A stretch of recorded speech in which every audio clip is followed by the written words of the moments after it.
આજે બનાવીશું આપણે ગુંદી બનાવવા માટે મેં ચણાનો લોટ લીધો છે. પછી આપણે એક સળિયું ખાંડ પાણી તપેલીમાં નાખવાની છે. પછી એની અંદર પાણી નાખવાનું છે. ખાંડ બુડે એટલું જ પાણી નાખવાનું છે, બહુ ઝાઝું પાણી નથી નાખવાનું. પછી આપણે મીડિયમ ગેસે તે એક ચૂલા ઉપર મૂકી દેવાનું છે. પછી મેં એક ગેસ ઉપર તવીમાં તેલ પણ મૂકેલું છે. તેલ મૂક્યા પછી આપણે ચણાના લોટનો હદડિયું બનાવવાનું છે. આપણે ધીમે ધીમે થોડું થોડું પાણી એની અંદર એડ કરવાનું છે. બહુ ઝાઝું પાણી ન થઈ જાય એ પણ આપણે ધ્યાન રાખવાનું છે.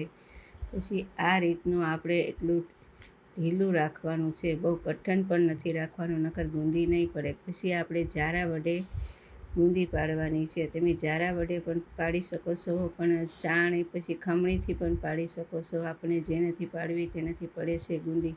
પછી આ રીતે ધીમે ધીમે આપણે ગુંદી તળવાની છે મીડિયમ ગેસે. પછી ગુંદી તળાઈ ગયા પછી આપણે તેને એક થાળીમાં લેવાની છે. પછી આપણે ચાણી પણ તપાસ કરવાની છે. ચાણી થઈ ગયા પછી થાળીમાં લઈને ગુંદી થોડીક ઠરે પછી ચાણીની અંદર આપણે એડ કરવાની છે, નાખી દેવાની છે. ચાણીમાં નાખ્યા પછી આપણે એને એક સરખું બધું મિક્સ કરવાનું છે. પછી 5 થી 10 મિનિટ તેને ઢાંકીને આપણે મૂકી દેવાની છે. ઢાંક્યા પછી આપણે તેને ડીશમાં લેવાની છે. બસ આ રીતે ગુંદી બની જાય છે. તમે પણ આ વિડીયોને લાઈક કરજો, સબસ્ક્રાઈબ કરજો. તમે પણ ગુંદી